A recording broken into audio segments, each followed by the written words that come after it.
I have the pleasure to introduce to you the present speakers. First, Professor Rula Abi-Saab from the Institute of Islamic Studies at McGill University.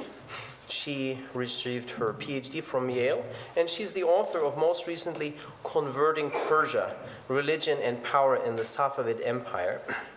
And she has also contributed a chapter to Houshang Shihabi's Distant Relations, 5 Centuries of Lebanese-Iran Ties. And our second speaker in the afternoon is Roland McKay, a graduate student in contemporary Middle Eastern and North African Studies at the University of Michigan. So I'm proud to introduce one of the center's students here. He has been a Fulbright Fellow at Damascus University in Syria, 2005 and 6.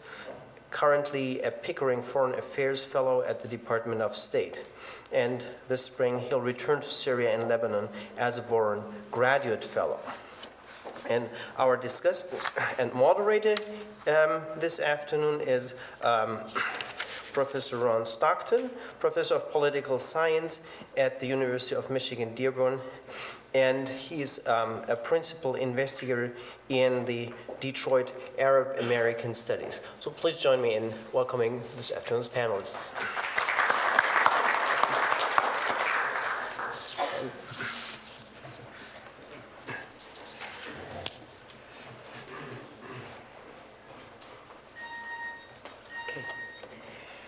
The Imam Sayyid Musa al-Sadr, born and raised in Iran, descended from a Amili family of theologians. He left Iran to manage the religious affairs of Lebanese Shiites in 1959. He assumed his post in Tyre, Sur, as a leading cleric just a year after Fuad Shihab became Lebanon's president. The country had awakened to intensified and systematic patterns of opposition to the state, but particularly on the part of Christian and Muslim lower classes in the north, Akkar specifically, the south, and the east, يعني البقاع بعلبك الهرمل.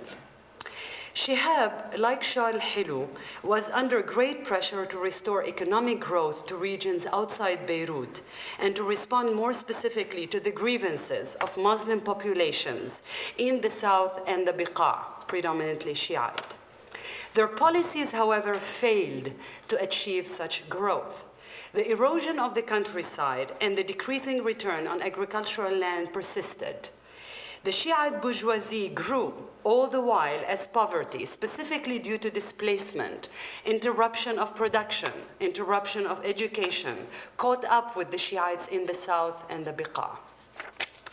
The Shiites were preponderant in low-income occupations and menial jobs falling in the lowest income value category. Meanwhile, Southerners became radicalized, living in defense of land and resources against Israel and against state marginalization. Generations of Shiites in the south and Beirut suburbs adapted socialist thought and joined communist organizations in search for solutions to questions of political marginality, instability, and social disintegration. A few leftist organizations, leftist nationalists, promoted armed resistance against Israel through guerrilla warfare, modeled after the Vietnamese. This was the historical reality of the Lebanese Shiites, which Sayyid Musa al-Sadr, Imam Sayyid Musa al-Sadr, came to experience. His own style of leadership must also be understood in connection to his social and intellectual makeup in Iran. Sayyid Musa had a particular involvement with modern structures of education and power. He acquired, in addition to his theological legal training, a university degree in law at a time of diminishing autonomy for clerics in Najaf and Qom seminaries, under modern secularizing states. He was also part of the seminarians' engagement in what came to be called Islamic reform. Several Shiite students of fiqh at the seminaries developed a complicated relationship to modernization. during the colonial and post-colonial periods, which involved dynamic exchanges between socialist and Shiite political thought. And by dynamic, I mean it could also be rejecting, adapting, altering. There are a range of engagements. Sayyid Musa saw the cleric adapting, altering, and rejecting, at times, modernist propositions, socialist revolutionary thought, and secularism. He was part of the growing demand for a cleric who understands Shi'ism not simply as a faith, but as a social moral entity which cannot remain indifferent to state power or modern politics. The events from 1969 onward put Sayyid Musa at the center of Lebanese and Iranian political and clerical concerns, and which also probably became the source of controversy about him. In this talk, I will discuss the components and nature of Imam Sayyid Musa's modernist project through aspects of the 1970 conflict in the Biqa', the tobacco women protest at the Razia in 1970, Harakatul Mahrumin in 1973-1974, and the Lebanese National Front's proposal for political reform in Lebanon in 1975, Al-Jabha al-Wataniya. I'm concerned here with Sayyid Musa's specific engagement with the modern and his discourse on citizenry and the nation state. I will propose to locate his modern anxiety, as I called it, in the historical context of Lebanese society and the social processes which provided the materiality, so to speak, for his ideas. Medievality and modernity, the state and a Shiite frame of mind.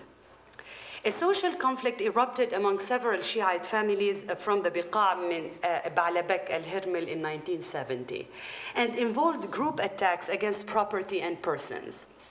It was publicized in Lebanese newspapers nationwide. The clash escalated into a civil crisis, drawing in families from, for example, Al-Hash Hassan, Zughayb, Shuqair, Al-Jabali, Dandash, Shamas, Ja'far, Illa, Haidar, and Yaghi. In a public speech addressing the conflict, Sayyid Musa decried the primitiveness of both parties and their tribalism, manifest in acts of vengeance. He upbraided them for neglecting the crisis in the south of Lebanon through such feuding, which is a return to what he called the worship of Jahiliyan idols. Very interesting, actually, depiction. Ibadat asnamul jahiliya. He exclaimed, "What is the meaning of escalating the wave of revenge? Is it to turn to primitive animosities in the face of grave problems like occupation and poverty?" At the same time, though, Sayyid Musa appealed to their provincial virtues, their valiant demeanor, and their noble spirit. Chivalry and courage, he exhorted, must be spent in protecting the country's borders. One must not desert knowledge, piety, or wisdom. Sayyid Musa's approach to the conflict illuminates the nature of his understanding of the modern as a project of the nation state, a civilizing venture. Sayyid Musa saw the unmodernness of the Biqa'i Shiites in their unruliness, constituting in itself an objective impediment for self-governance and responsibility. The feuding parties are tribal, pre-political, and undisciplined. We're talking about depictions here. He expressed his dismay that such tribalism has become antithetical to collective action against Shiite poverty and the Israeli occupation. Sayyid Musa argued that the responsibility fell upon the Shiites as much as their state in achieving this modernity. Notwithstanding, he held the state responsible for this tribalism.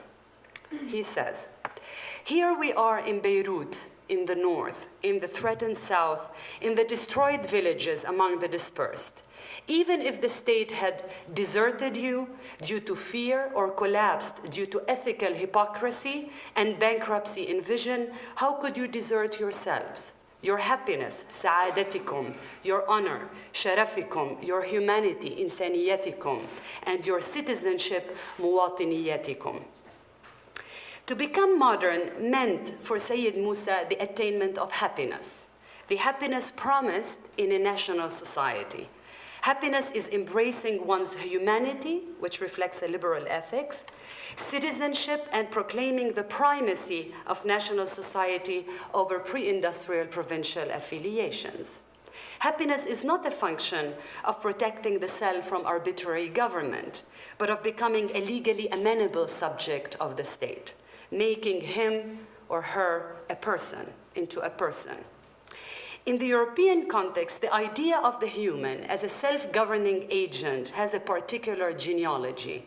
It aimed to curb aspects of arbitrary government which have nurtured a sense of a reliant self, according to Talal Asad, among the upper and middle classes due to insecure property rights from the 17th century, during the 17th century. This became the basis for the articulation of the secularist principle of the right to freedom of belief and expression. Imam Sayyid Musa's discourse on citizenry, however, has a separate historicity, and as such does not find this course or shape of modernity, that is the European one, relevant to Lebanese Shiite society. His discourse emerges from the increased precariousness of the Shiite security rights, economic rights, and political rights in the wake of a radical lower-class resistance to the state and to provincial property leaders like Al-Asad or Sayran al-Khalil, allied to it. Sayyid Musa's then is a modern anxiety tied to the expansion of the Shiite émigré bourgeoisie, who had a vested interest in reconfiguring their relationship to the Lebanese polity. The social class reckoned with the confessional arrangement of the state on condition that it becomes part of it to make economic decisions and shape its policies. But turning Shiites into citizens of the Lebanese nation-state is wrought with ideological and legal ambiguities, due to the fact that this state is first not fully secular, nor able to balance its coercive powers, that is, of punishing its citizens, with basic services. This brings us to the dilemma posed by the pursuit of national happiness. For the Shiites were not part of the foundational myth of the Lebanese nation. Sayyid Musa would have had to argue that they can be part of this myth. Sayyid Musa's own actions and changes in several of his views shows actually the thrust maybe to do that. Who gets to be counted as Lebanese? Who is the citizen which the Lebanese nation-state addresses? Sayyid Musa realized soon enough that not everyone who yearns to be a Lebanese citizen gets to be one from the viewpoint of the state. He stressed that rectifying the economic grievances of the Shiites was a necessary condition for their entry into a modern world. It warranted against a fall into medievality. As such, he urged the disputing Biqai families to spend their energies in sacrifice in the path of Jerusalem, a unifying cause that can, in my view, overlap with Lebanese national loyalties. Notwithstanding, Sayyid Musa invoked virtues that modern citizens need not possess, and which are, legally speaking, from the viewpoint of a modern nation-state, ephemeral, namely chivalry, nobleness, piety. He also asked these families to focus their attention on helping the needy and on seeking reconciliation. More importantly, he finished his address to them by asking them to make God, not the state, their arbiter. Religious administration in a secular space. I'm going to take now the case of the Razia tobacco women workers. In this section, I explore incongruent elements of Sayyid Musa's engagement with modernity on the one hand and the cleric's agency in state-society conflicts. I used the case of the protest of the tobacco working women at the Razia in 1970, which was examined by Malik Abi Saab in a chapter on geographies of Muslim women. The temporary workers of the Razia, a branch for the Regie tobacco monopoly in the south, were predominantly women. When the Regie refused to grant them job permanency, which translates into better working conditions and a fair salary, the Razia women workers started their strike on June 23, 1970. They were mostly young, single Shiite women who worked for little less than $3 per day, which is a little more than 1/3 of what permanent male workers earned. Not that what the male workers earned was also a lot. It was also not that much. So both the men and the women were at a disadvantage. As they were organizing for the strike in May 1970, the women decided first to seek the support of Sayyid Musa. The women's decision to turn to Sayyid Musa to mediate with the government clearly meant that they placed great value on his moral authority and that they perceived him as someone speaking on behalf of Shiite subalterns. The women staged an i'tisam, a sit-in, at the Supreme Shiite Council, a public governmental site which came into being in 1969 after a long struggle led by Sayyid Musa. One of the leading women staging the i'tisam recalled, and this is Hani Deeb, one of the leaders, "We entered the front yard of the council's building, but the Imam, Sayyid Musa al-Sadr, did not want to meet with us. We did not dress up formally and had no scarves to cover our heads. We remained in the front yard until dusk, for he prevented us from entering the building of the council. Eventually, the council employees forced us to leave. During our second visit, we dressed up formally but did not cover our heads. The council employees then gave us scarves because the imam would not allow us to enter the building without head covers. He came out from his office and met with us. We explained our grievances and demands to him, and he promised to help us." It was clear that Sayyid Musa felt quite ambivalent about this particular cause. He also, in another instance, voiced his concern about the women's moral well-being if they were to continue congregating at the council. Sayyid Musa was, in a way, asserting that the council was an extension of a holy place of worship, like a mosque, which should not be overtaken physically or politically by protesting women, as Malik Abi Saab put it. Yet Sayyid Musa's choice to emphasize the sacred over the secular functions of the council at the moment of the women's i'tisam is meant, in my view, to distance the council as a government institution with secular sensibilities from the sit-in. Sayyid Musa came back from meetings with government officials empty-handed. The government would not actually give in to any of the demands. It refused to lend legitimacy to any of the strikers as working women, but also as Shiite. Shortly after, Sayyid Musa's assistants at the council asked the women to take their protest to the General Federations of Workers, Ittihad al-Am lil-Ummal. The Razia women's fight for permanency, ironically, was a modern challenge to pre-industrial values. They were demanding the permanent right to the space of the factory, of becoming waged workers who belonged to the factory floor and the ladder to them.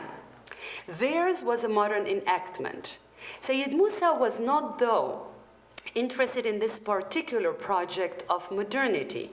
Rather, the modern was a selective exercise of citizenry in which the hierarchies of power posed by the modern nation-state intersected and reinforced patriarchal practices justified by religious elites.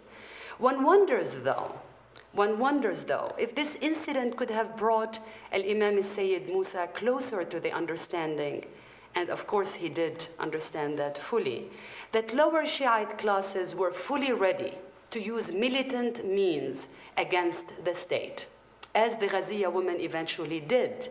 When the negotiations with the state failed, they were forced to use militant means. There were armed clashes with the government.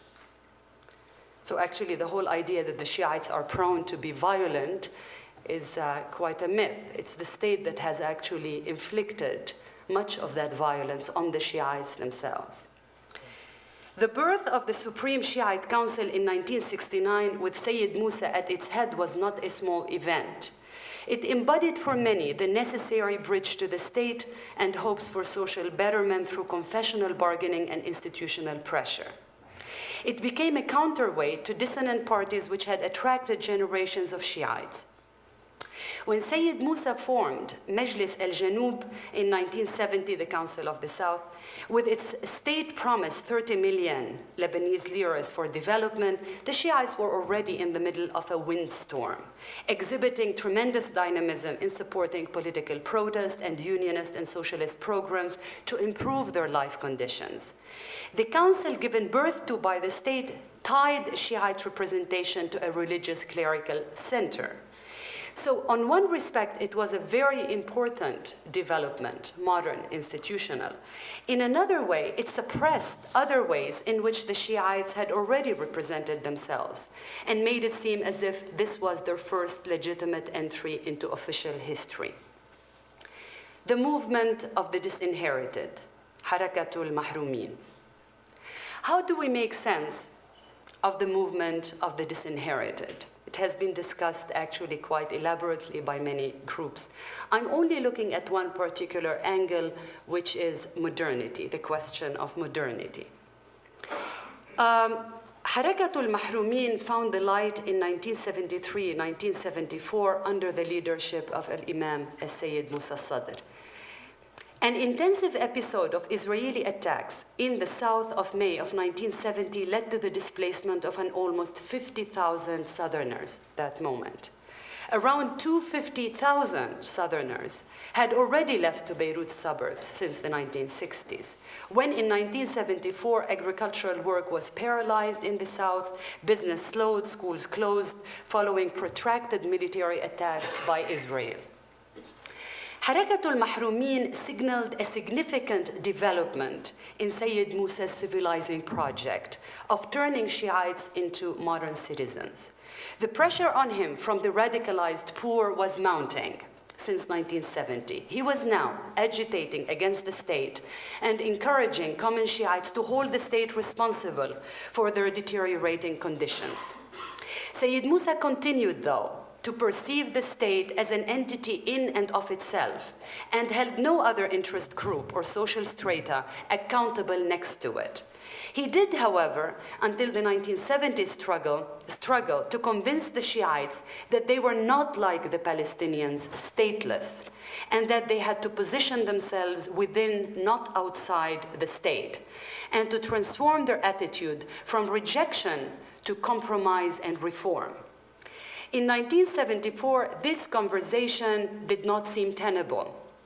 Sayyid Musa realized what every Southerner already knew, that liberating one's life, land, labor, and culture from Israel was key to political normalcy, and as such to becoming a citizen with a state.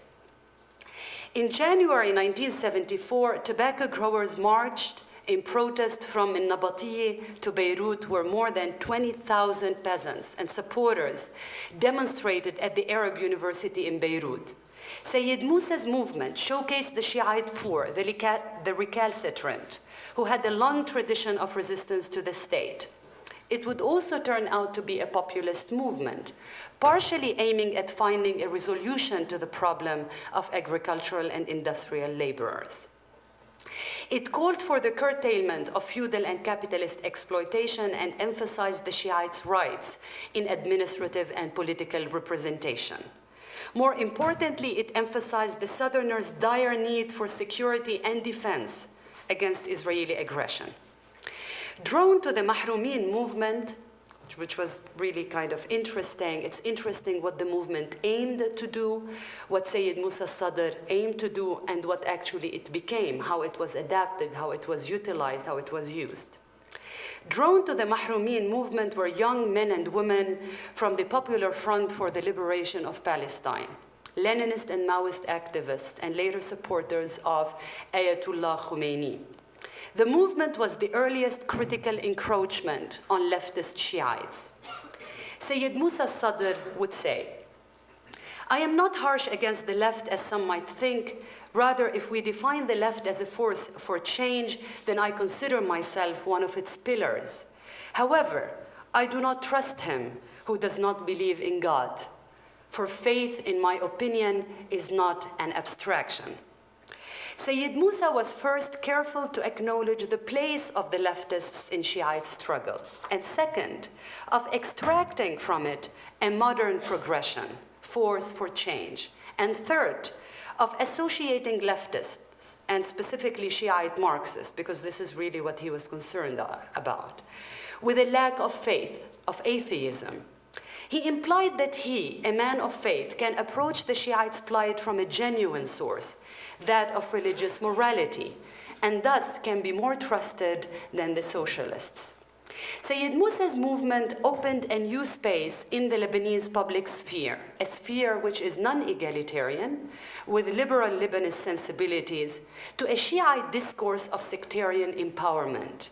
This publicness came to have a life of its own, which Sayyid Musa himself could not have predicted.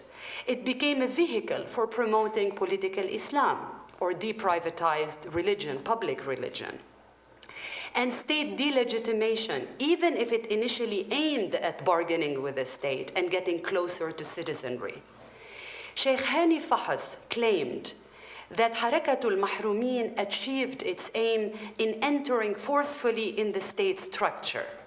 This is certainly not the case, in my opinion, which explains why no fundamental changes occurred in the political or economic configurations relevant to the Shiites. Citizenry without secularism. I will now turn to one last aspect of Imam Sayyid Musa's discourse on citizenry. In 1975, a year after starting Harakatul Mahrumin, the Lebanese National Front, which included actually Arab nationalists and leftists, and secularists, liberal secularists, proposed a program for the political reform of the Lebanese state. The LNM attacked the confessional system, demanding equal access to power and resources among all Lebanese. Sayyid Musa, to the contrary, supported the confessional basis of the state, but denounced its lack of commitment to the national rights, the economic, political, and cultural rights of the Shiites. Sayyid Musa supported instead the constitutional document proposed by the President Suleiman Frangieh.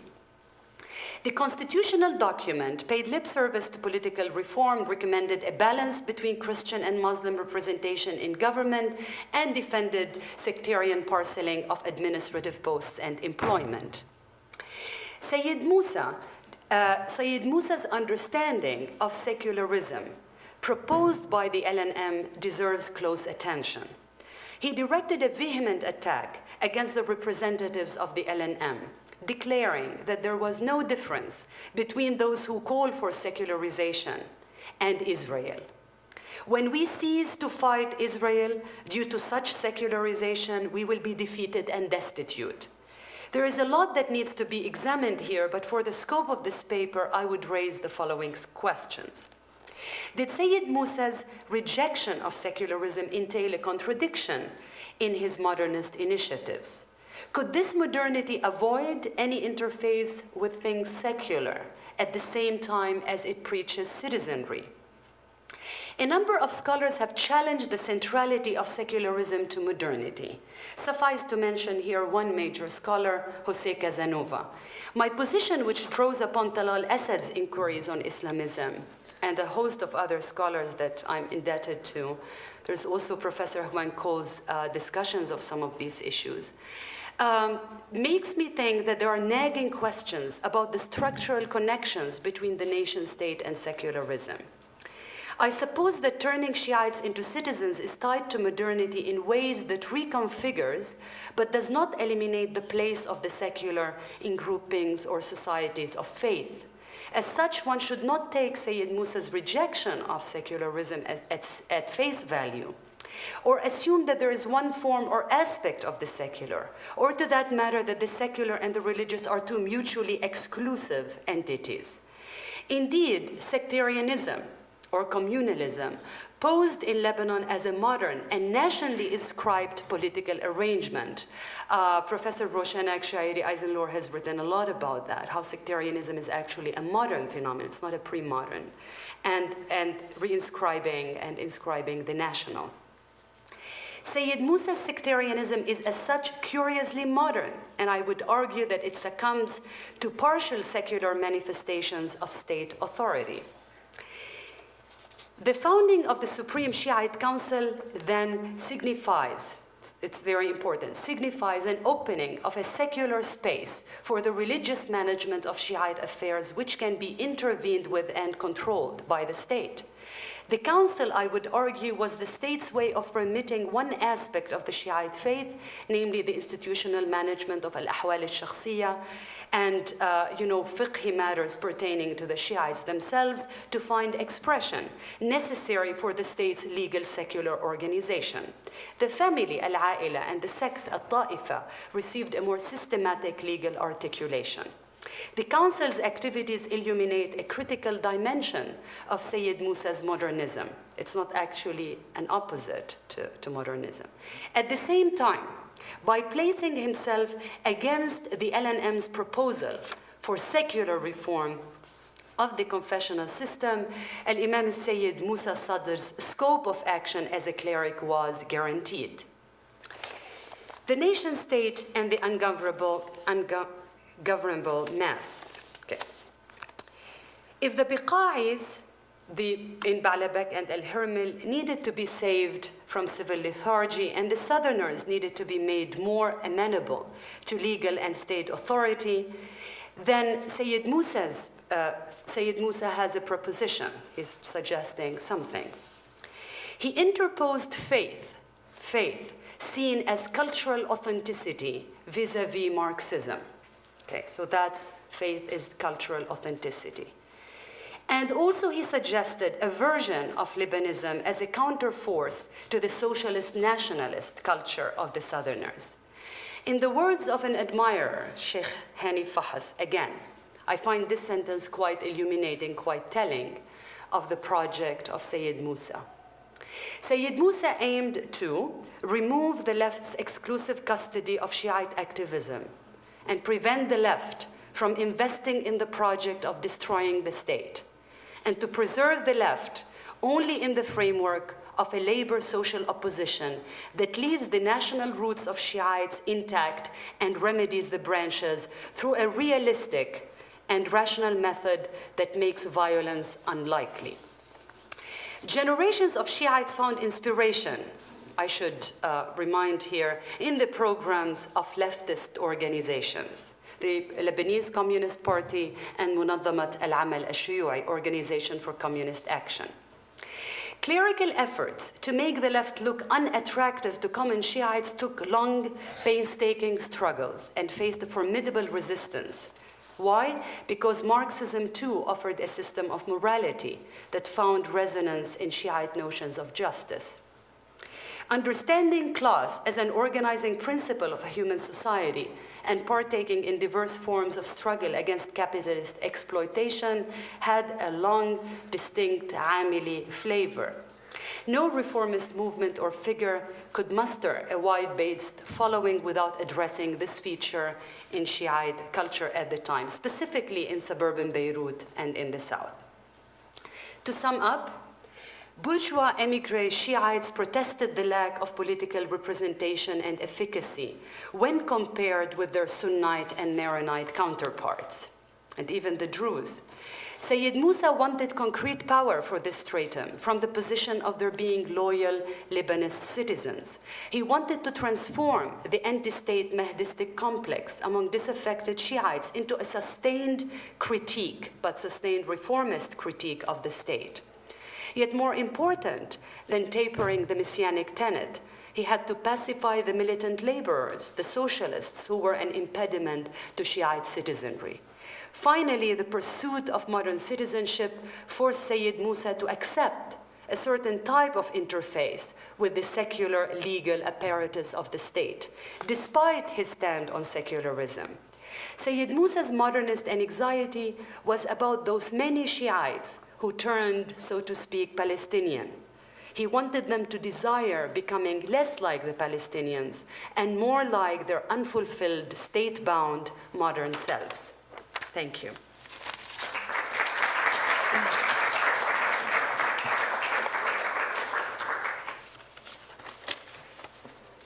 The title of my paper will be What Happened in the South? Charisma, Structure, and Religion in Pre-Civil War Lebanon. Now, at the University of Michigan, there is a Center for the Study of Complex Systems. It brings together biologists and physicists and mathematicians, economists. And last year, a professor there, Rick Riolo, told me that they had gotten a large grant from the US Pentagon to do a study on using these complex adaptive agent models, computer software, that would be able to predict Lebanese parliamentary formations. And so, unfortunately, until that magical machine arrives, I'm afraid you're left with us. So in that spirit of text versus software, I'd like to speak about sort of a research agenda for studying the period after the mandate, upon the formation of independence, but before the beginning of the Civil War. And this is encompassed almost beautifully by the period that Imam Sadr was active in Lebanon. And I want to stress three things. And normally in these academic conferences, it's usual to speak about a gap in the literature. This is always the moment where everybody waits to hear their name. It's difficult, increasingly difficult as the day goes by to talk about a gap in literature as we have more presentations, especially after last evening. But this conference notwithstanding, there are a couple gaps in literature about the people who have written about Musa al-Sadr. The first book and the one that most people have read is obviously Fuad Ajami's The Vanished Imam. Very lyrical, very sort of poetic in its understanding of that this man was destined to do something. And so there's obviously a focus on charisma, his personality, some explanation of the structures that were in place in Lebanon, structural factors such as demography, the mass mobilization of students, economic factors. But overall, we see a focus on how unique the man was himself. Now, if Imam Sadr was unique, which undoubtedly we know he was, and if he alone was responsible for everything that transpired that changed the socio-political landscape and sectarian landscape of Lebanon, then there's little to be learned from Lebanon to apply to any other country that also has difficult and unstable, potentially unstable sectarian relations. But I think that's not the case. I think it's important that we decompose exactly what we mean by charisma and in which instances he used that charisma versus things like political strategy. So there's something to be said for focusing in on the word charisma. What part of the man's charisma was people-to-people relations? What part of it came from his credibility, his scholarly credentials, which differed greatly from the people who he joined in southern Lebanon when he arrived in the late 50s and started being active in the early 1960s. Lastly, I want to bring attention to what he brings to modernity. He was very active previous to establishing his community in southern Lebanon in writing. And that's something that generally Shi'a scholars are judged by, is their ability to produce long and very weighty tomes of fiqh. He was not known for this, but he did produce some writings on Islam and the economy, Islamic economics, etc. But that's not how he defined modernity necessarily. I think we can focus on a couple aspects. First, something that has come to define how modern you are in Lebanon, I think we can properly attribute to Imam Sadr, and that is the degree to which you foster intersectarian understanding. Lara Deeb's book, which has been mentioned a number of times, The Enchanted Modern, touches on this. She also gave a presentation last year, on the women of Hezbollah and how they would articulate their own modernity. And a lot of it had to do with not look at the buildings we've built or look at what, look how modern our clothing is or our dress. It had to do with look how well we get along with people of a different faith. And I think that is a lasting tribute to what he brought to modernity. Second, the fact that, defining modernity as citizenship, that you have, that equality, the demands for equality, whether they be economic or civil, political, must be couched in the language of rights. And this was a major change from the period preceding his arrival in Lebanon. So with that said, I think we can divide his time into three sort of stages. The first one, he arrived. The big people who he was competing with influence for were the zaims, the Zu'ama, the leaders, the traditional landholding, Ottoman leftover, pseudo-feudal landholding families, the Asads, the Oseirans, etc. And many of them are still there. But the fact that you never hear about them when southern Lebanon is discussed now is a tribute to how dramatically the sectarian landscape has changed. So, generally we hear about Sadr's irresistible blend of religious and political oratory. We can ask the question, what if he'd arrived 100 years previous in Ottoman Lebanon, or it wouldn't have been Lebanon at that point, when the Sanjak was under the government with the Sarrafiyya of these landholding families? Would he have had the same success? Decomposing his influence, how much of the changed political landscape do we assign to him personally, and how much do we assign to structural factors like the student mobilization that went on, the dramatic increase in literacy, the movement of Shi'a to the Beirut suburbs, which now we hear about Lebanon, we hear both about the south, the Baqa, but also Beirut, which would not have been the case previous. So, what is the situation now? What is the landscape we see now? And what did it look back then? Now, the Shi'a in Lebanon have the capacity for mass mobilization. They are a focal point of geopolitical significance, and this is evident in the way that every major power treats Lebanon. It has to do with their very active Shi'a population. If you look at the debate over whether the US should have intervened in 1958, obviously not the case. There was basically an Arab nationalist versus Christian US client debate about whether to intervene and send in Marines. We eventually did, to prevent Arab nationalists, Sunnis, from sort of gaining influence in Lebanon. That is not the debate that is going on right now. Now, we have Hezbollah aided materially by Iran. Parliament as a actual terrain and ground for contestation. Members of parliament of Amal, of Hezbollah, none of which are from the traditional landholding families of the south. But what did it look like before his arrival in the 1950s? The Zaims, the Zu'ama, were the power brokers. Before there was a parliament, they were the one who conducted police affairs and taxed and basically had the Ottomans as their backers and provided the modus for which the citizens would ask for rights and services, maybe not rights, but services from the central government of Beirut. That is no longer the case. And so, in fact, we often hear about the quietude, this legendary Shi'a quietude, which I think has become a bit caricatured. I mean, the idea that the Shi'a clerics were walking with their heads low and completely lost in religion and had no understanding of what was going on in parliament, or that they should interact with the French mandatory authorities, that's become a caricature. So there is some need to revisit that. But clearly, we did come a long way. There was a Jafari fatwa that came at the early 20th century banning, supposedly, Muslims from participating in government. Look how far we've come. Now there's a Majlis al-Shia al-Ala, the Supreme Shia Council, which is a government organ. It has, if you look at its website address, it has a .gov address, I believe. So, the first period, which I'll call the gaining trust period. He arrives in the early 1960s. This period takes us to about 1969, a little after the 1967 war and before the Palestinian question really becomes central to Lebanon's political future. While Beirut was gripped by a grand debate regarding Lebanon's Arab character, manifest in the turbulent events of 1958, the Shia South was defined mostly by its quietude and irrelevance regarding political questions. Entrenched patron-client relationships governed every aspect of economic and political life in the poor South.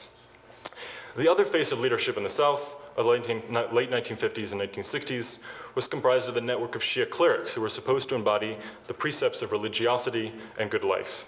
But in practice, they held little formal or informal power. Up until that point, there had been delegations, joint delegations of Zu'ama and ulama who would go together to, say, the French delegate, the person who had been assigned from the French government to sort of look over the South. But that was about the extent of their activism. Religion in general, in that time, can be characterized as being seen as an embarrassing symbols of backwardness. Religion was not Shia religion, Shia symbols were not modern.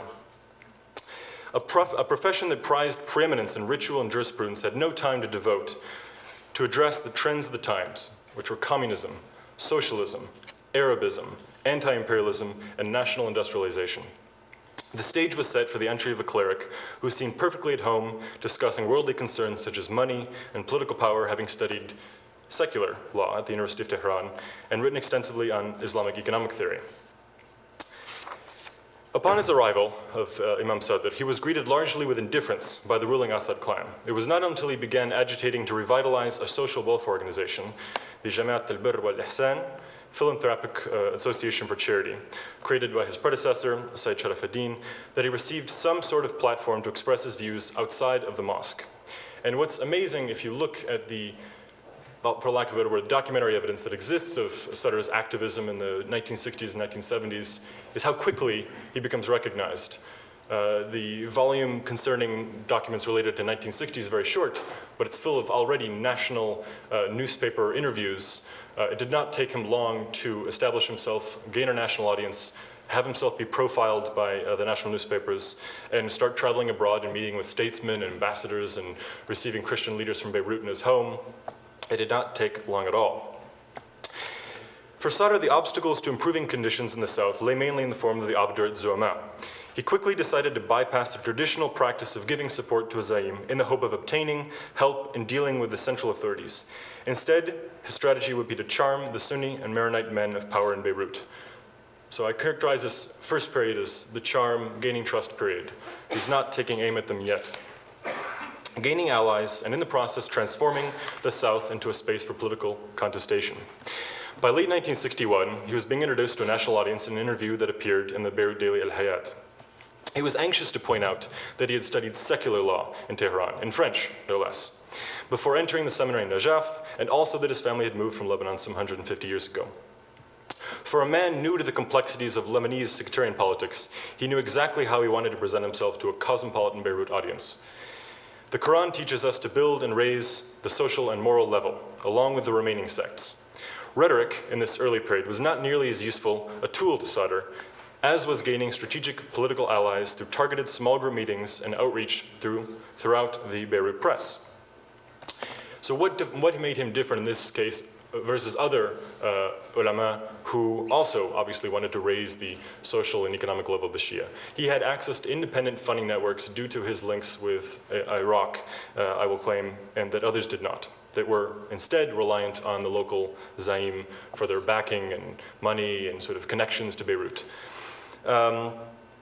So the reforms that Sadr sought went hand in hand, at least in theory, with the intense and the interventionist administration of Shahab, who had been sort of placed there after the US intervened and Shamoun was forced to abdicate. So we have a very interventionist government, a social welfare government that was intent on at least bringing the South into the fold, at least in rhetoric and in programs.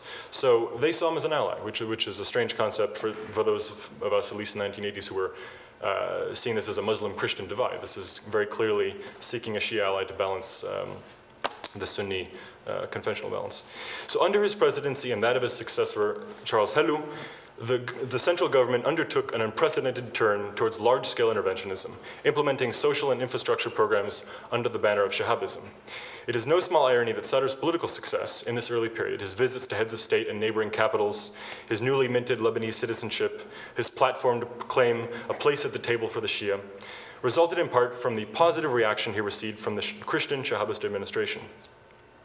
The establishment of a separate juridical organ for the Shia, the Majlis al-Shia al-Alam, or Higher Shia Council, after 3 years of active lobbying on Sadr's behalf, marked his victory over the feudal houses of the South and, to a lesser extent, the Shia ideologized elite in Beirut, who saw any institutionalization of religious authority as intrinsically backward. But as soon as the Majlis had been established, no sooner had been established than dramatic new regional forces were in play with the 1967 war, with the Cairo Agreement regarding the status of Palestinian forces in the South. So it was sort of an event that had great significance, but was overtaken by events very quickly. The second period 1970 and 1974, so before the Civil War, but after the Cairo Agreement that the various forces negotiated in Cairo to allow a sort of base of operations for the PLO. I'll call gaining a following, and it has to do with building on those institutions, but gaining a following that's far broader than just the community of Sur. It was an era that the Lebanese political scientist Farid al-Khazin has called the age of ideology and mass politics in Lebanese society. The beginning of mass-scale political mobilization and the seemingly inexorable growth of leftist parties of all shades, Marxist, Leninist, Maoist, Trotskyist, Arab nationalists, and socialists more broadly. There was a massive student boom in the 1960s. University enrollment increased some fourfold in about 10 years, from 1961 to 1971. And they produced a core of ideologically conscious recruits for party membership and general strikes. They were energized by the possibility of serving as a revolutionary vanguard for the entire region in service of the Palestinian cause. So where does this leave? Already, Imam Sadr arrives at the height of Nasserism in Lebanon. He's Iranian-born. I mean, how does that fit in? Secondly, at a time when the Palestinian cause is chief, he's fighting for the rights of the Shia, whose interests, at least in that early period, would seem to diverge, since the people living there are the people who are receiving the brunt of the retaliatory attacks. How quickly the state of things had changed from the time of Sadr's arrival in the quiet seaside town of Tyre to the establishment of the Higher Shia Council. On the one hand, the Christian presidency of Charles Helou, already weakened by the wave of pro-Palestinian leftist sentiment sweeping the country, had enjoined the formation of a fierce right-wing opposition in the form of Amin Jamal's Kata'ib party, former President Shamoun, and Sunni prime ministerial candidate Raymond Edeh. On the other hand, long-dormant leftist parties, such as the Lebanese Communist Party, gave way to new organizations, or newly energized ones, such as the Organization of Communist Action and the Syrian Social Nationalist Party. So there was nothing inevitable about the face of Shia activism being a religious one. In fact, at no point in his activism during the 1960s or 70s did he have a majority of Shia youth on his membership rosters, if you will, for lack of a better term. He was in active competition with the leftists, and I think this is a point that's been made yesterday and today, that the story of Shia Lebanon is not this straight path towards a sort of articulated religious vision of what it means to be Shia. At the very moment that Sadr had the institutional platform from which to give teeth to his vision for a developed South Lebanon, he faced stiff competition from the hearts and minds of Shia youth from leftist groups. Some, such as the cleric-turned-writer Hussein Murawa, discovered Arabic translations of the writings of Marx and found the idea resonated with the Shia experience in the modern world, politically, socially, and economically deprived. In order to thwart this leftist broadside and harness the age of ideology and mass politics, Sadr turned on his Shihabist benefactors, and I don't mean the term in a formal sense, but certainly they were his allies in this early period, and embraced wholeheartedly the Palestinian cause. With a series of speeches, he took up the plight of the South, seeking as many participants as possible. He gained this personal following through three aspects of his charisma: his credentials and authority to speak out on their behalf, religious formal training credentials, I mean. Secondly, his rhetoric that found resonance among broad swaths of the Shia community, and his mission, his goals, and the results he was able to bring about on behalf of the Shia. The rhetorical style that contributed to Sadr's charisma and ultimately his ability to draw large crowds to his speeches became deeply linked to traditional Shia rituals such as the mourning of Imam Hussein, Azah al-Hussein, and, for instance, his famous exhortation that the Shia should live life as if every day is Karbala. And from Iran to Iraq to Lebanon to anywhere else there are active Shias, it's very common in the news and in writing, and even in academic writings, to link Shia activism to these symbols, these explicitly Shia symbols such as Karbala.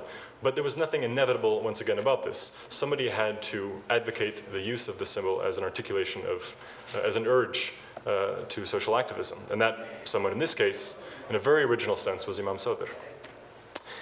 So the mix of religious symbols that had previously been considered shameful markers of the Shia status in society and calls for political activism found great resonance among young people, even though membership in Sadr's personal political following never exceeded a portion of the country's total Shia population.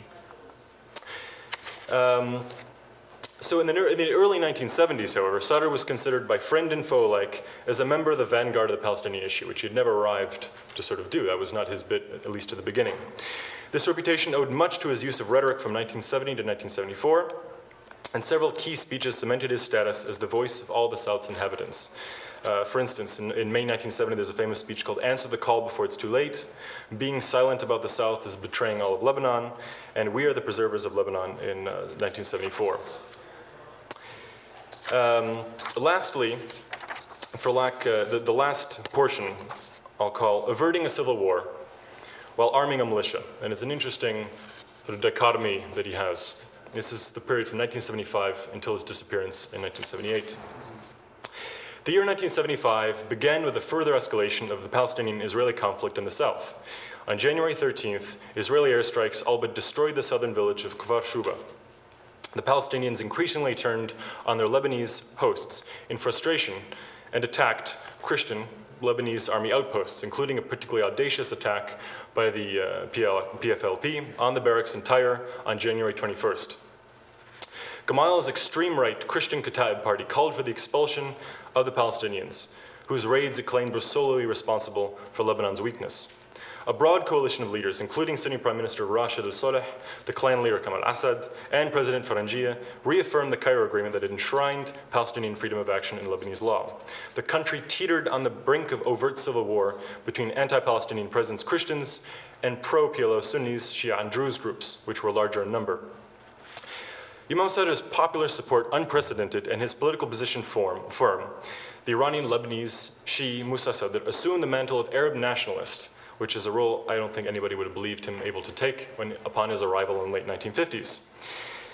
He continued to play the game of symbols, which is an expression he once used, which involved sharply contrasting images and rhetoric across texts, speeches, interviews, editorials, and even within texts.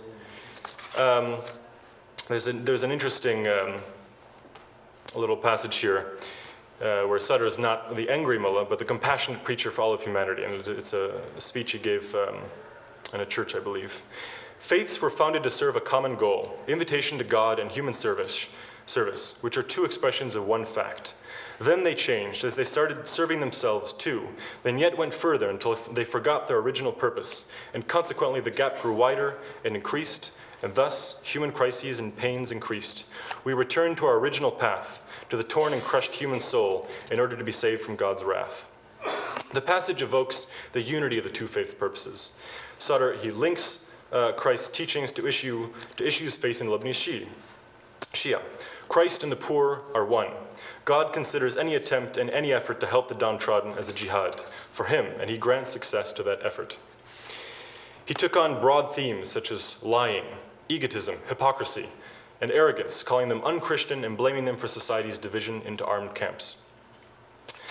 So how would Sadr justify the call to arms, given his earlier appeal to Christians for interfaith understanding and a peaceful way forward? The answer lay in a series of speeches of alternating target audience and sharply differing content. In 1976, for instance, he delivered a lecture called "Muslim Christianity is a Treasure That We Must Hold On To," in 1976 approximately. 1 year later, he aimed his rhetoric at Arab states for their perceived complicity in selling out Lebanon to the Israelis by not declaring war, as they had in 1967 and 1973. In the summer of 1978, at the height of his fame and influence, Musa al-Sadr embarked on a trip to Tripoli, Libya, where he disappeared, never to be heard from again, and presumably the victim of Gaddafi's regime.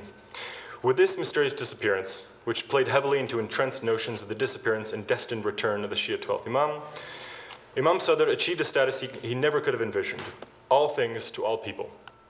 To some Christians, he was the only person with the staying power among the Shia and the crossover appeal to the Sunnis and Maronites to be in a position to prevent full-blown civil war.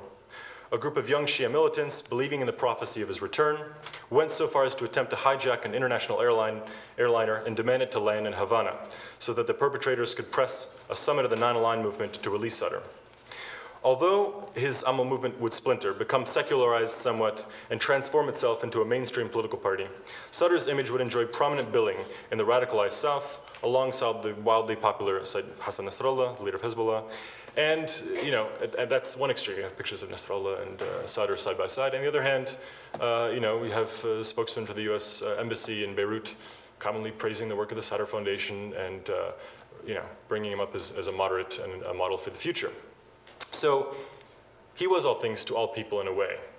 A peacemaker, a militant to some, a wily interlocutor, a pious imam, a sophisticated philosopher, different strengths for different audiences during different historical moments. And he had an amazing ability to adapt, all in order to help gain a place in the sun for the Lebanese Shia. Thank you.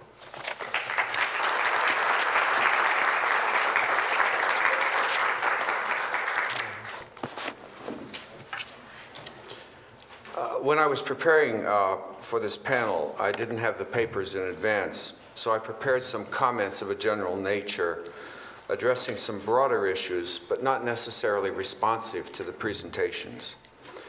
These comments are rooted in three interests of mine. The fact that I teach Middle East politics, particularly a course on the Israeli-Palestinian conflict, that I live in a neighborhood in Dearborn, which is top-heavy with people from southern Lebanon, and the fact that I'm principal investigator on the Detroit Arab American study. This is the largest systematic study of Arab Americans ever done. We interviewed 1,016 Arab Americans from Southeast Michigan. These were in-depth interviews with a scientific representative sample of the community. We also interviewed a companion sample of the general public so we could see Arab American opinion in comparative perspective. I've just completed a chapter on the foreign policy views of that community for our book. My thesis in that chapter is that Arab Americans function both as Americans and as Arabs. They function as ethnic nationalist groups. They're not united, so I say groups, mobilized on behalf of their distressed homelands. In this regard, they are different from French Americans or Italian Americans or Swedish Americans who were from strong states and who left homeland politics to homeland politicians. And who saw their ethnicity in terms of a romantic identification with cultural symbols rather than political activism. When Americans think of immigrants, this is often the model that they think of. That Lebanese Shia population in Southeast Michigan is an old one, going back perhaps 100 years. But by numbers, it is a recent population. It was not until the 1970s the large numbers of people, refugees from political turmoil and invasion, began pouring into the city. Now Dearborn is the American city with the largest Arab American population in the country, over 30% of its 100,000 people. A majority of those are Lebanese Shia. I remember around 1981 or so, I was teaching my class on the Israeli-Palestinian conflict. I had a unit on Lebanon, but it was a short unit. I had never been to Lebanon and did not know a lot about Lebanese politics. I mostly focused on the confessional system, the confessional constitutional system, and what in those days were the 5 big godfathers of Lebanese politics. I told students that while the Shia were the largest element in the population, they were really the poor relations of Lebanese politics. They were led by a few traditional families who did not have popular support and did not bring much benefit to the people. The roads were bad, the schools were bad, the social services were minimal, jobs were few. To quote an American comedian of the day, the Shia don't get no respect. I suspect my 3-hour lecture on Lebanon 25 years ago was not much different from those in other classes in other places. I remember very vividly one day one of my students stopped by and said he wanted to alert me to a development that would change Lebanese politics.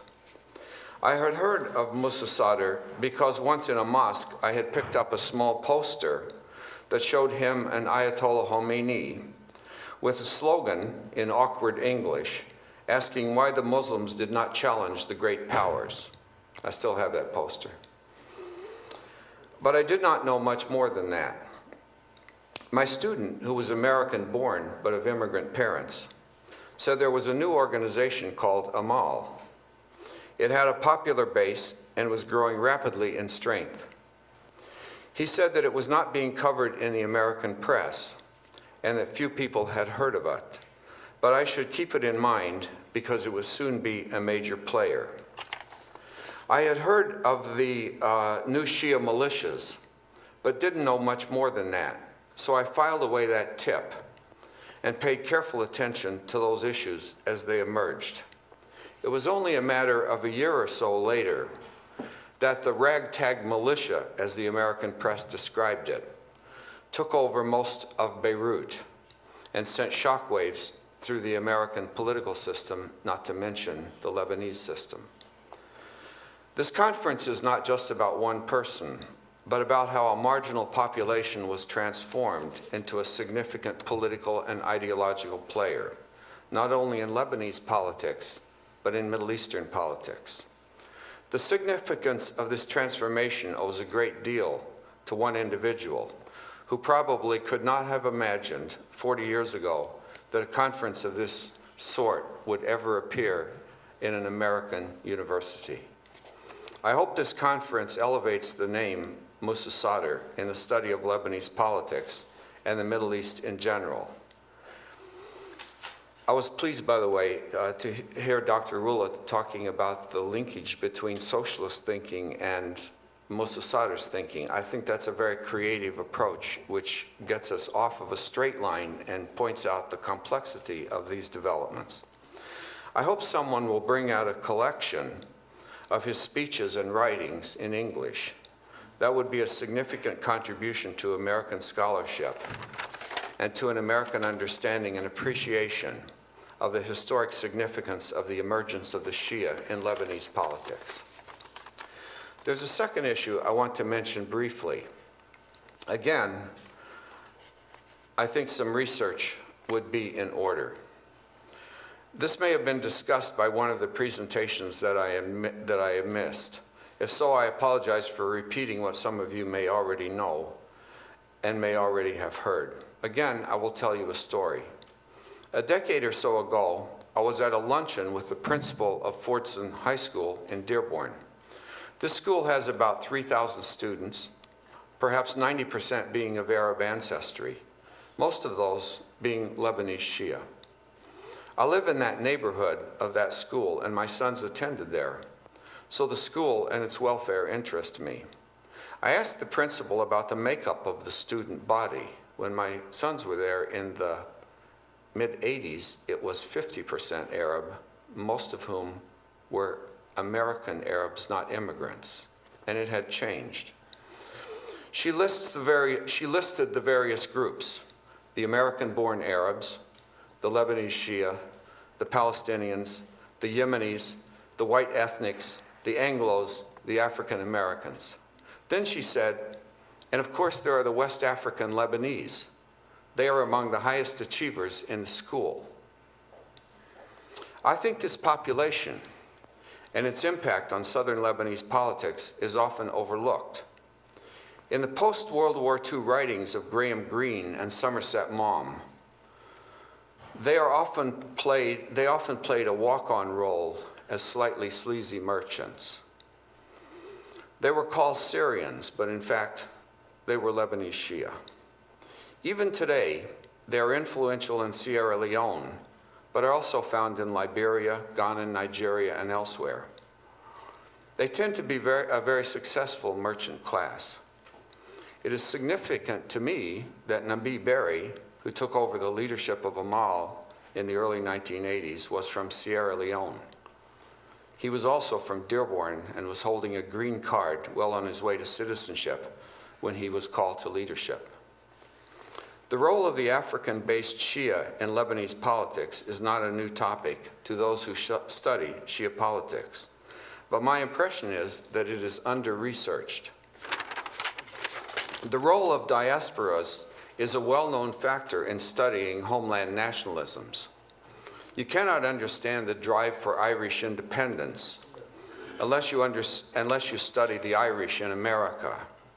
As a British foreign minister said over a century ago, there is a second Ireland, strong, rich, activist, and completely beyond our reach.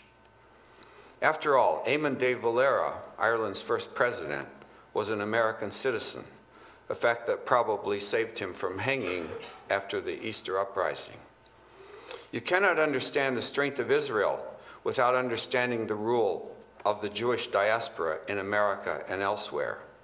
After all, Golda Meir, Israel's foreign minister and later prime minister, was an American citizen, as was Moshe Aarons and probably Benjamin Netanyahu. The Cuban resistance to Castro is based in Miami and is very influential in American foreign policy making. And any study of the Ayatollah Khomeini's Islamic Republic should note that his foreign minister was an American professor. The role of the Shia diaspora in Sierra Leone, in America, in Argentina, in Australia, and elsewhere, and in the rise and transformation of Lebanon deserves systematic academic study. These are not just peripheral groups of overseas Lebanese who take orders from back home. They are central players. We should not let the study of this topic fall by default to the intelligence agencies.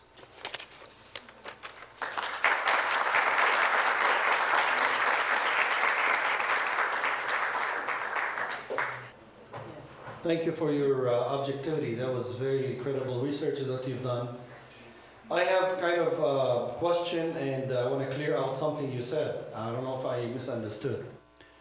You said Imam Sayyid Musa al-Sadr supported the confessional system, and he supported President Frangi's initiative. Actually, and he did not support the national movement, Al-Haraka al-Wataniya, Mashru' Al-Haraka al-Wataniya. Actually, I lived through that area, and I'm one of the students of Imam Musa al-Sadr. The Islamic Shia Supreme Council had already issued a solution for the Lebanese problem. And it was similar to all the reform movements about getting access, equality among the Lebanese, having the disenfranchised Shia become more engaged in the political system. And there's a saying for Imam Musa al-Sadr was very famous.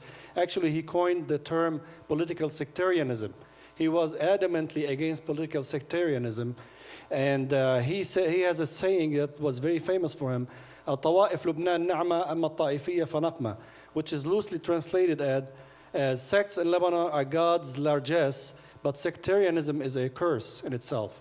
So I don't think Imam Musa al-Sadr ever supported the confessional sectarian system in Lebanon, but he supported Frangi's initiative because one have to look at the intricacies at the time of the Lebanese policies and politics. It came after a second or third round of civil war, and with the collaboration with the Syrian regime, there was an initiative for Frangi, and most of the politicians at the time supported it as a way to stop the civil strife. But there's no way, shape, or form Imam Musa al-Sadr supported the confessional system. You want to address that? Yes.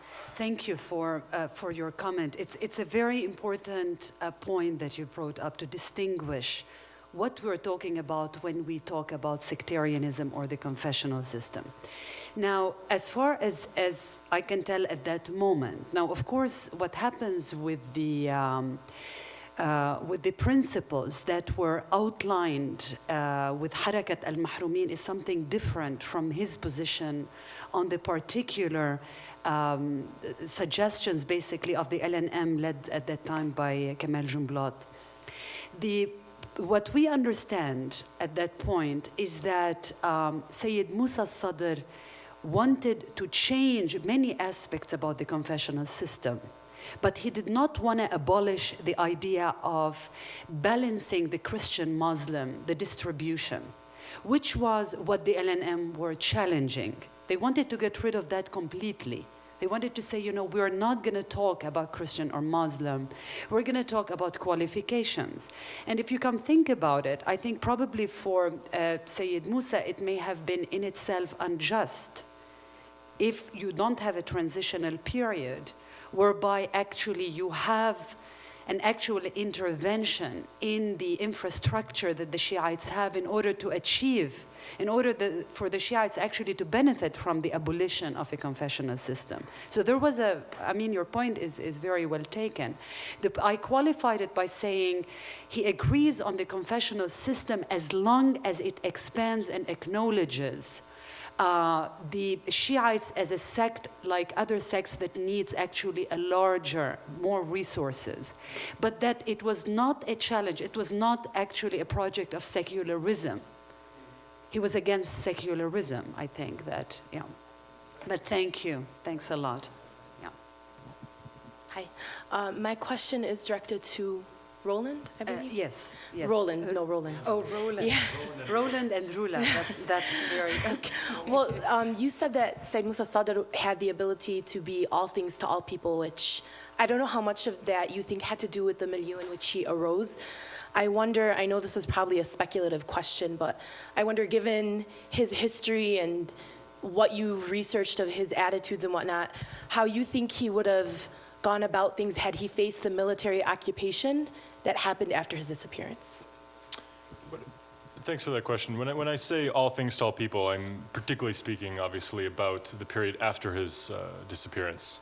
And obviously it becomes quite easy to ascribe all sorts of characteristics and would have been, should have been actions to people who can no longer speak for themselves. And so, you know, you can stress some aspects of a person's legacy and cite some speeches and sermons and not others, extract and take out of context. So, and because he was such a complex figure, and owing to his unique ability to adapt across these three sort of distinct historical moments, depending on which one you take, and depending on which of these three sort of historical moments or phases favor your interpretation, it is possible to ascribe a lot of different things to him. A moderate, whatever that means. I think we've all heard the term a little overused and abused.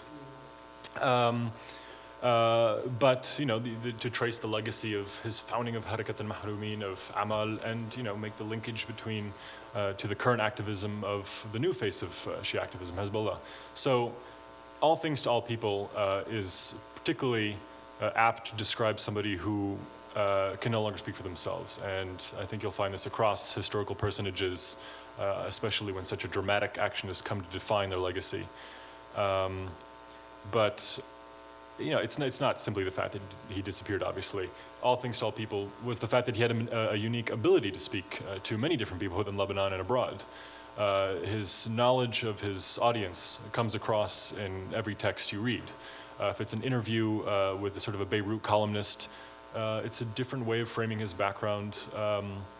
When he's speaking in a church, he's speaking to those people on that day, and it's a very different set of imagery that's used rather than, say, a giant rally in the Baqa. So I think that's what I'm driving at. But thanks for the question. Yeah, no doubt Sayyid Musa was a great communicator. However, during the 60s and the 70s, most of the villages were remote. How was he able to communicate his message so quickly and effectively at that time? You're addressing the question. Either one who can answer it. Okay. Oh, I'm sorry. How was he able to communicate his message so quickly and effectively? Considering, you know, at the time, these villages were remote and the media did not cooperate. Well, remote is in a way a relative term because Lebanon is like the size of Connecticut, all of Lebanon, yeah. And also because, you know, the oral, I mean, if you look, at least I'm more familiar with Jabal Amil, with the south. There's a very rich oral tradition. You know, there are a lot of the sayings of Sayyid Musa al-Sadr that have become proverbs. People use them. They don't realize that they were at a time circulating like الصامت عن الحق شيطان أخرس. Yes, it is a Quranic verse, but it was Sayyid Musa who brought it to life. Imam Ali is saying exactly. But the point is that there is a context in which there's a context that I talk about a little bit in some of my other works, which is what happens actually at the seminaries of Najaf and Qum, where the cleric, with the whole question of modernity, with the whole question of faith and private religion versus public religion. And the emphasis on the cleric, there's a need that the cleric should play a very social, visible role. And all of these there's a network there. There's a thirst to actually see, what he was going to contribute. But there's also something unique about himself. Here we were talking about, there were issues raised about his accent, about his Persian accent. I think actually, it was quite endearing and charming to have an accent for someone who was so eloquent in Arabic, who spoke so effectively, so beautifully. And that kind of charisma carries very far. People don't have to be literate and read the newspaper or read his speeches. They memorize some of these things and it's spread out. That's how I feel it happened. Yes. Well, time is very short. Could we have one last question for under 2 minutes? Sorry to do that for such a rich and deep topic. This question is to Roland, I guess. In what context you refer to Imam Musa al-Sadr as been militant in some instances? The only militancy that I know of that when it referred to resistance, the occupation, did you mean in other contexts? Good question, and certainly that gets to the heart of the legacy question, what one thinks of his legacy. Again, like moderate, militant is a word that, and yet last night somebody asked whether Professor Norton meant reformer as opposed to revolutionary, or revolutionary as opposed to, so both of these terms, you can be militant in your demand for rights, and I think there's no doubt about that. In terms of a zeal and desire for change in the immediate sense. Founding Al-Afwaj, founding Amal, I think is what people consider the militant part of his legacy as opposed to expanding upon the philanthropic organization. So it's a facet of a very complex institutional process, and I think you can call it militant in his sense of urgency, or militant in the founding of people who actually did carry weapons.